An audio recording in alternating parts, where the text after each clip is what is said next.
Hello বন্ধুরা, তোমরা সবাই কেমন আছো? এই কনকনে ঠান্ডায় পরিবারের বৃদ্ধ ও বাচ্চাদের খুবই কষ্ট হয়। তাই আমরা অবশ্যই পরিবারের বৃদ্ধ এবং বাচ্চাদের শরীরের যত্ন নেব। আমরা শুনছি ধারাবাহিক শঙ্কুর তাণ্ডব।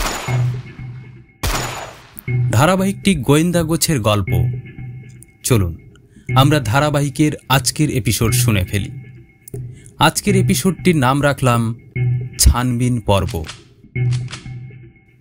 এই পর্বের নামকরণের সাথে কতটুকু ফুটিয়ে তোলা সম্ভব হলো তা আজকের এপিসোডটি শুনবার পর আমরা জেনে নেব। চলুন বন্ধুরা, সরাসরি আজকের এপিসোডে চলে যাই। শঙ্কুবাবু সার্কিট হাউসের বারান্দায় দাঁড়িয়ে সিগারেটের শুক টান দিচ্ছিলেন। এমন সময় রাঁধুনি এসে বলে, স্যার, আপনাদের জন্য রাতের রান্না রেডি হয়ে গেছে, আসুন স্যার, আপনারা খেয়ে নিন।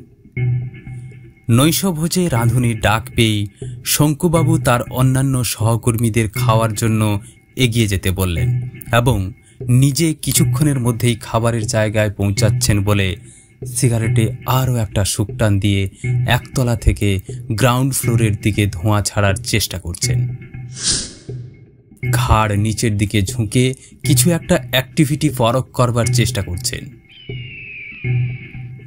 গ্রাম বাংলায় এমনিতেই রাত ৮টা মানে মধ্যরাত, তার পরের রাত তো নিশিরাত বললেও ভুল হবে। রাত 10টা বেজে যাওয়া সার্কিট হাউসের সামনে যেন ছোট ছোট পোকা, ঝিল্লি আর ঝিঁঝির দখলে গেছে।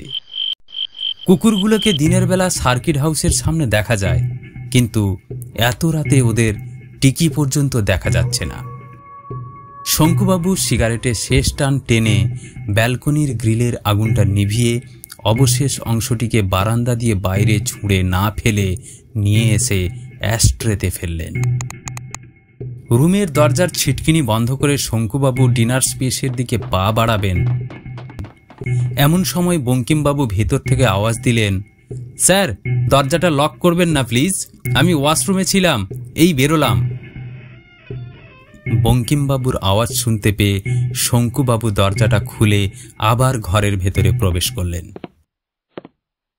এবং বললেন, আরে তুমি ওয়াশরুমে ছিলে, একটু আওয়াজ দেবে না? অন্যরা ডিনারের ওখানে চলে গেছে আর তুমি এখনো ওয়াশরুমে কি করছিলে?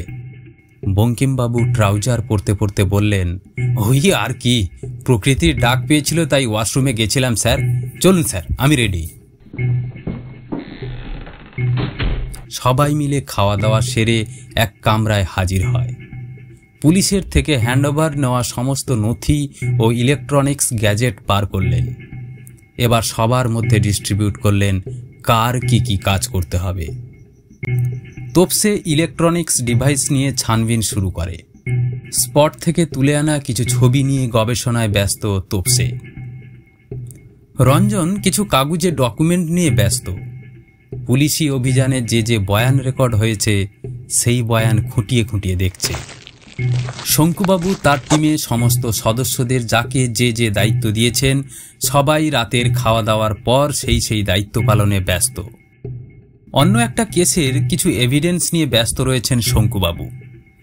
প্রত্যেককে নিজের নিজের মতো তদন্ত প্রক্রিয়া চালিয়ে যাচ্ছেন। ঘড়ির দিকে তাকাতে শঙ্কুবাবু দেখলেন রাত 3টে বাজে। টিমের প্রত্যেক সদস্যকে নিদান দিলেন নিজের নিজের কাজ শেষ করে এবার ঘুমিয়ে পড়া যাক, কারণ সকাল থেকে আবার কাজ শুরু হবে। তোপসে ইলেকট্রনিক্স গ্যাজেট ও ডিভাইসগুলো নিয়ে অনেকক্ষণ কাজ করেছে। সেখান থেকে কিছু তথ্য উদ্ধার করতে পেরেছে। কাগজের ডকুমেন্ট চেক করতে গিয়ে রঞ্জনও কিছু তথ্য জোগাড় করেছে। এখন এই তথ্যগুলো নিয়েই আগামীকাল ছানবিন করতে বসবেন শঙ্কুবাবু। তথ্যসূত্র ধরেই তদন্তের প্রথম পর্যায়ের কাজ এগিয়ে নিয়ে যাবেন। শঙ্কুবাবু যে মিশনেই যান না কেন, রাতে শোয়ার সময় তাঁর কেবিনে কেবলমাত্র বঙ্কিমবাবুকেই অ্যালাউ করেন। বাকি সদস্যদের জন্য আলাদা রুম বরাদ্দ থাকে। এবারের মিশনেও অন্যথা হলো না।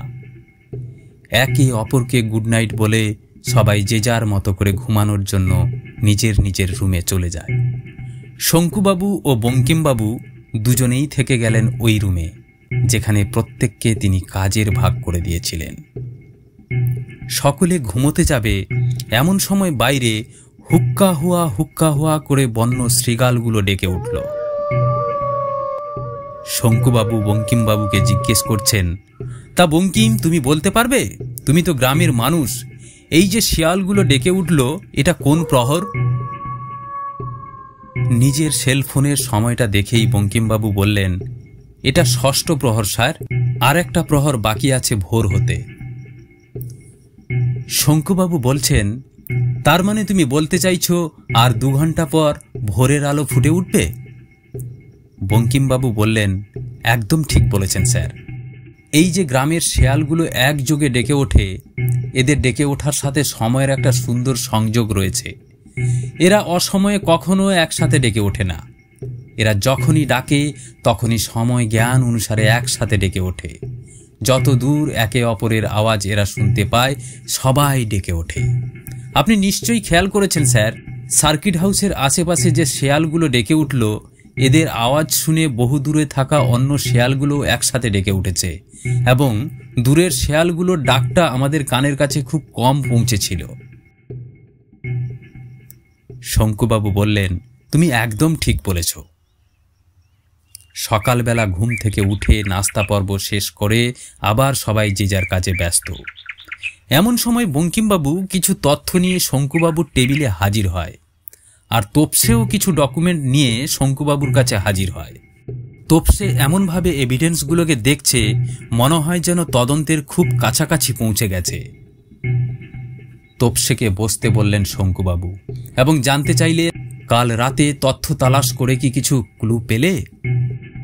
থ্যাংক ইউ স্যার বলে তোপসে বসে পড়ে। নিজের ল্যাপটপ শঙ্কুবাবুর দিকে ঘুরিয়ে ধরে তোপসে বোঝাচ্ছে ঠিক এমনই। দেখুন স্যার, 3টি এটিএমে পরপর ডাকাতির ঘটনার ডেট অ্যান্ড টাইম ভালো করে খেয়াল করুন স্যার। প্রথম এটিএমে ডাকাতির দিন 2 ফেব্রুয়ারি, সময় রাত 3টে।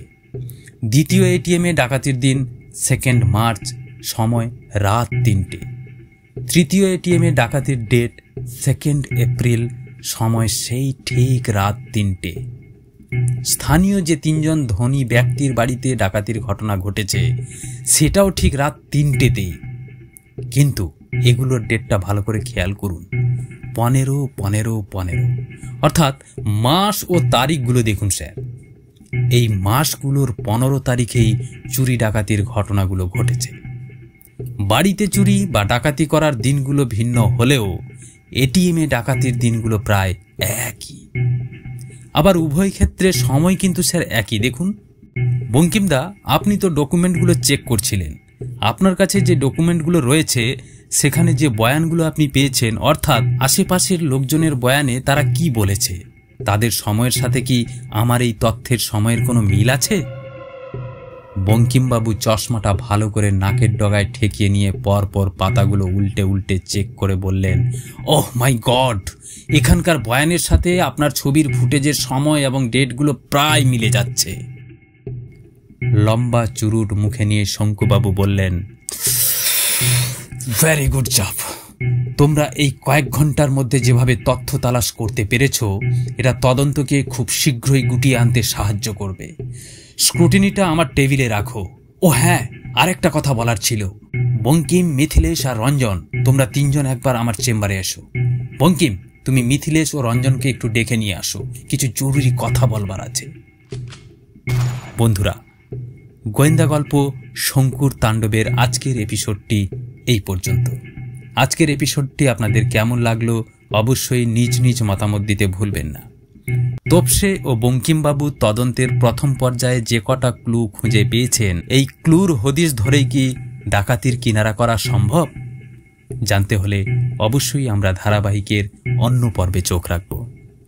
সকলে ভালো থাকবেন, সুস্থ থাকবেন এই কামনা করি। নমস্কার।